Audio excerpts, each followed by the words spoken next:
Welcome to the Bill Walton Show, featuring conversations with leaders, entrepreneurs, artists, and thinkers. Fresh perspectives on money, culture, politics, and human flourishing. Interesting people, interesting things. Welcome to the Bill Walton Show. I'm Bill Walton. Well, today we're doing something a little different from our normal fare. For all you conservatives who wonder why is nobody making conservative films, we have an answer to that question. And the answer to the question is the formation of Palladium Pictures Incubator. It's the brainchild of Thomas Pack and Michael Pack. Michael, as you might know, directed the great biopic or biography of Clarence Thomas, among dozens of other terrific films. And they've taken this filmmaking talent and are now incubating young filmmakers. And we have a young filmmaker here with us today, Jason Pearson, Thomas Pack. Welcome. We're going to take a look at a few clips from your picture. And so, Thomas, tell us quickly about Palladium Pictures Incubator. Sure. Yeah. Well, so in short, what we do at this incubator program is we provide funding, mentorship, and distribution for the next generation of right of center filmmakers. So, we work with people like Jason that are up and coming has been in the film industry, but he's up and coming as an independent producer. And we provide funding and we help, executive produce the film projects, and we work together to come up with a short film that, and over the course of the time, maybe hone his craft a little bit. Well, how do you find each other? Did you send out an all points bulletin? Conservative filmmakers venture forth. Well, Jason, how do you find out about it? We found out through a friend, Bernie Neal, and Bernie had made an introduction to us that when we connected over Zoom, it made a lot of sense what they were doing. Well, there are not many incubators like this. I mean, how many thousands of film schools are there, and they all lean left? It's a great point. Probably every single one. Maybe not Hillsdale, but other than that, I think it's pretty much we're zeroed out. So, Jason, what's your background? My background is I've worked on 81 films in Hollywood, starting with The Passion of the Christ, mainly on the design, production, and marketing side. So I haven't done documentaries, but a couple of years ago, started working on a few pro-life films, Unplanned and Roe versus Wade, and I'd never worked in that area before and got really interested. And so when I met up with these guys, it gave me an opportunity to kind of share a unique story that hasn't been told. So your title is Spares, Second Chance Stories of Frozen Embryos. Yes. Wow. Yeah. So IVF is a topic that has kind of come to the front, but this was something that was near and dear to my wife's heart. We went through IVF, and then since researching it, we found out that right now in America there are 1.6 million frozen embryos sitting in limbo and stasis in about 500 fertility clinics, and most of those will probably be destroyed. So we're asking some big questions and bring up a conversation of what's going to happen to all these extra embryos of couples who've gone through IVF. I'm way out of my subject matter expertise here. So help me out. You've got an embryo. How do you go from an embryo to a baby? Well, so a couple who's have trouble conceiving, like my wife and I, we decided that we tried several things, and we decided we would go and they would give my wife some drugs to stimulate her ovaries and extract eggs, and that can be between 1 and 60 eggs. You really don't know how many eggs are going to be extracted. In our case, we extracted 14 eggs, and we went to a fertility clinic where they in a petri dish, they became embryos. They took my sperm and her eggs, and we had, this was the shocker, we had 14 embryos. And we weren't ready for that. We were when we got that phone call, we were shocked. We weren't planning to have that many kids. And now, are they genetically identical or different? They're all different. Okay. So 16 independent independent embryos that have been fertilized, and you do a live transfer. Who carries the embryo to term? So my wife Okay. carried the embryos to term. And how many Yeah. did you have? So we went, and the doctor said, with your history, we tried this a little bit before, and they said, with your history, we suggest you do 3 embryos, and you'll be lucky to get 1 kid. Well, in our case, we got 3 kids. You had triplets. We had triplets. So that was a shocker. But let me back up. Just before that, they incubate these in a petri dish for 5 days. They watch the embryos for 5 days, and they determine at the end of 5 days which ones are worthy to be placed. And so they rate them by A, B, and C.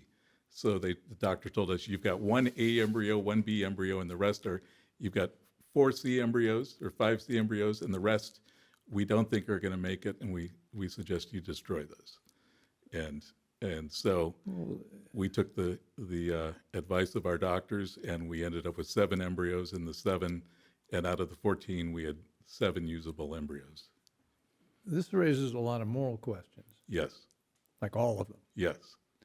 Do you have a clip to show us that you've got some Yes, people yeah. Describing this? So- Let's take a look at a clip, and then Yeah. we'll In our continue. film, we interview 4 families. So this is the first family, Tara and Travis from Austin, Texas, and they tell you their story here. We knew from the get-go that we were going to have a hard time having kids. And we had tried for about 2.5 years before nothing was working, and we decided it was time to go the IVF route. And then we ended up having three kids from our frozen embryos, and then we had 11 extra embryos left afterwards. Our fertility doctor told us we had 3 options. We could discard them, we could donate them to science, or we could do embryo adoption. The way we felt, we wanted to give them a chance at life, because they could be sitting there in a freezer, or you could give them the potential to have a life. How did you, as you approach this subject, how do you frame the issues? We went to 4 different couples who were on the journey and just really tried to unpack their story. So each of them had a very different approach to IVF.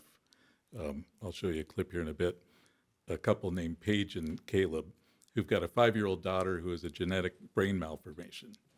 And so the 2 of them, when they had their first daughter naturally, they both had a genetic defect which caused this brain malformation. So when they went to have another child, they were told you'd have a 25% chance that another child would have the same brain defect. So they're very, very warm, articulate couple, and they tell their story in this documentary, and they say, you know, if we have another baby naturally, the doctors tell us, well, if you have this effect, you can abort that child. And they said, we're not willing to do that. So they said, well, if we do IVF, you can look at these embryos, and on the 5th day, we can genetically test them. And if there's a brain malformation, we can destroy those embryos. And Paige and Caleb said, we're not willing to do that as well. So then someone said, well, what about embryo adoption? Somebody else who's had IVF, who has extra embryos that they're not using, we could take those embryos and implant them in Paige, and she could have a child. And so that's what as of Saturday, a family came to them and said, we're picking you to give our embryos to, and they're next month going to implant those embryos. Now, you came to this subject because of your personal experience? Yes. That was what surprised you when you made this? Really, the number surprised us. We had no idea that there were 1.6 million frozen embryos out there. I mean, if you thought about that as 2-year-olds, if there are 1.6 million 2-year-olds out there, you know, that would be shocking, or the size of San Francisco. And that number is growing every year with the more availability of. So our of IVF. technology has outstripped our ability to deal with this. Yes, yeah. Do you get into some of the solutions for that? I mean, this is a societal solution. It's not, I mean, It is. There's a lot of big questions that are raised through the process of this documentary that we deal with, but we think embryo adoption is one of those solutions. so this is really, you come away feeling that, gee, adopting an embryo is really a good Yeah. idea. We ought to do that's the solution. Yeah, we see some heroic couples. Wouldn't you say, Thomas, that these Yeah. couples? Yeah, I mean, I think, for me, I've been really surprised at just how little people know about embryonic adoption. As you can see in this clip we just showed, couples go through IVF and they have, just like Jason did, a bunch of fertilized embryos and a choice about what to do with it.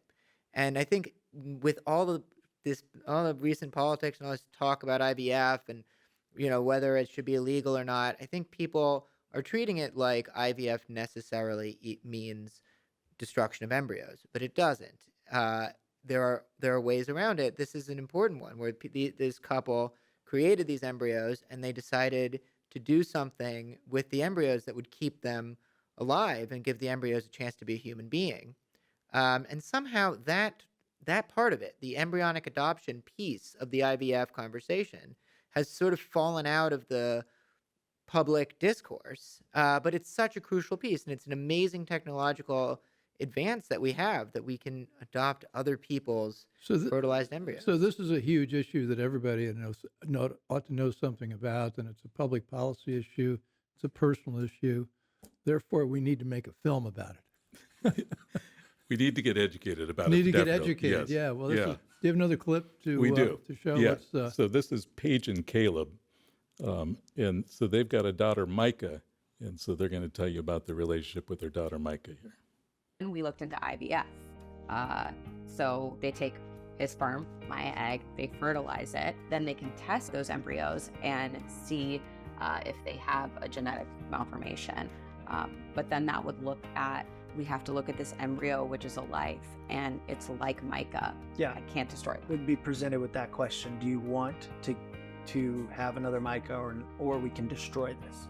We knew for sure we would never choose to destroy that life. So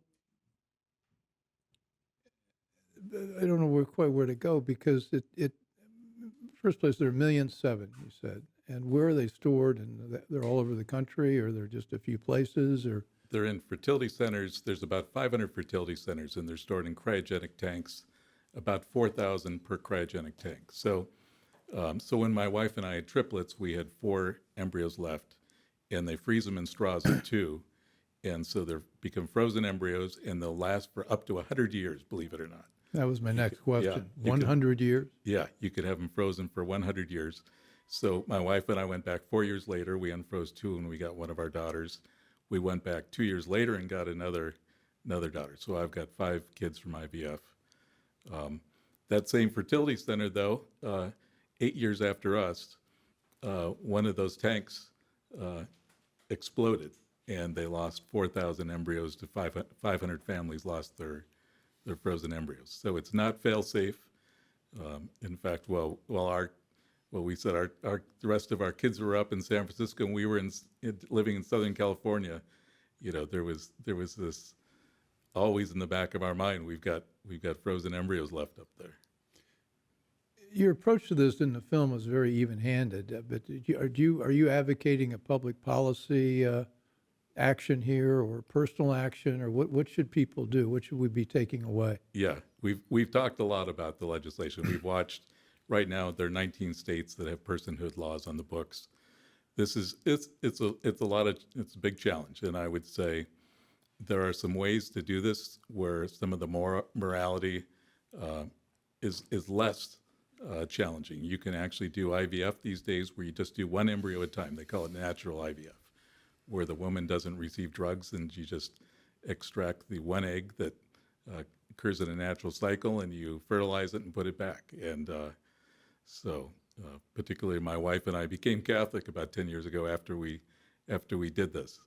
And so I've gotten a lot of pushback personally on doing this documentary from my Catholic friends and others. So how does this interact with the Catholic faith, and how does it interact with abortion and the whole when does life begin issue? I mean, Yeah. we've only got a couple of minutes. We could go on to this. We could, yeah. This is existential. Yes. And Southern Baptists back in June made a resolution opposing IVF for the first time ever. But a lot of them are saying embryo adoption is a great solution for couples because you're saving an embryo that probably would have been destroyed, a life that would have been destroyed. So how you legislate this is very challenging. You know, what's punitive, what's punishment for this, who do you punish? And it's very complex. In our documentary, Taryn Travis never expected, you know, she had 3 kids. Then she had a medical crisis where she couldn't have any more kids. They never expected not to use up all their embryos. How do the pro-choice people line up with this? You know, there are definite sides on the abortion issue. How does this play into that? I would say, and several people, one couple in the documentary articulate this very well. Of, you know, they believe life begins at conception. So they see these as little, frozen orphanages with these children. These are latent babies Yes, already. right. Right. I mean, I really think that, I mean, it's such an amazing, yeah, I mean, it's an amazing political issue, and it has everything to do with when does life begin. Avoiding some of the noise about, you know, an abortion, people talk about women's bodies, and this doesn't quite have that. So it's immensely complicated. We just saw this clip about this woman who, they're trying to make a choice about whether to recreate, an embryo just like the And baby she they knew already that have. the baby was likely defective. Right. So it's just, I think to me, and Jason's film does a really good job just kind of showing you all of the amazing, complicated, ethical, and interesting implications involved with being a part of embryonic adoption. She had a difficult choice. So many of these couples face difficult and interesting choices, but it all surrounds this question of what really are fertilized embryos, and if there's a whole bunch of them sitting on ice somewhere, do we have some sort of an obligation to it? And so you get to just see these couples that have wrestled with it, and it obviously radically changes all of their lives. Why did you think this was a good topic for Palladium Pictures? Yeah, I mean, I think that it's a good way to get into an interesting and complicated ethics question that is adjacent to some politics questions, in a way that I think is accessible to everybody. I don't think you have to. I think that people are pretty open-minded about embryonic adoption simply because so many people haven't heard about it. And so it is a good way to start that conversation about what life is. Just in this process, it's extremely a compelling process to talk to these people and see all of the fascinating, sides of dealing with this that they've had to So deal this is a 20-minute short documentary. Yes. And where can we see this? You can watch it on Real Clear Politics /video and see it there. And we kicked this. It's November 19th, the day. That's right. Debut. Anytime after November 19th, And that'll be available on streaming. Real That'll Clear be streaming for as Politics. long as And long as the embryos stay Yeah. alive. And we've created a website around it too, sparesdocumentary.com. So couples who see this and have said, I've never considered embryo adoption and want to go get some resources can get it there. Now, if I'm a couple and I'm thinking about an embryo adoption, how much information do I have about what the embryo is likely to be? Yeah, great question. So one of the couples in our documentary, he's Hispanic, she's Caucasian, and so they were looking for a similar mix of race, and so they found another couple who were looking for that as well. And so they were matched up, and they did a home study. So someone comes in and meets with the family who are going to be adopted, and interviews them, and there's a process you go through to be accepted. So is the adopting family, is the woman taking carrying the child to birth? Yes. So that she's having an embryo implanted from 2 other people. Yeah. So you're giving up let's say I've got 10 extra embryos. I'm literally giving away those 10 embryos to this other couple who now own them. And currently in most states they're considered property. And so then I've made a promise to that other couple that we're going to use up those 10 embryos, do our best to use those 10 embryos and bring them to life. Well, I'm really glad you made this film. I mean, it's I knew nothing about it. I think most people don't. So this is a real service. Thank you. It is. It's interesting. Yeah. It's been a blessing. It's been the Bill Walton Show. We've been here with Jason Pearson and Thomas Pack, Palladian Pictures Incubator, and we're talking about spares, second chance stories of frozen embryos. Fascinating topic. Hope you'll take a look at it on Real Clear Politics, and look forward to talking with you more about it and looking forward to your next project. Great. Thank you. Thank you. Great.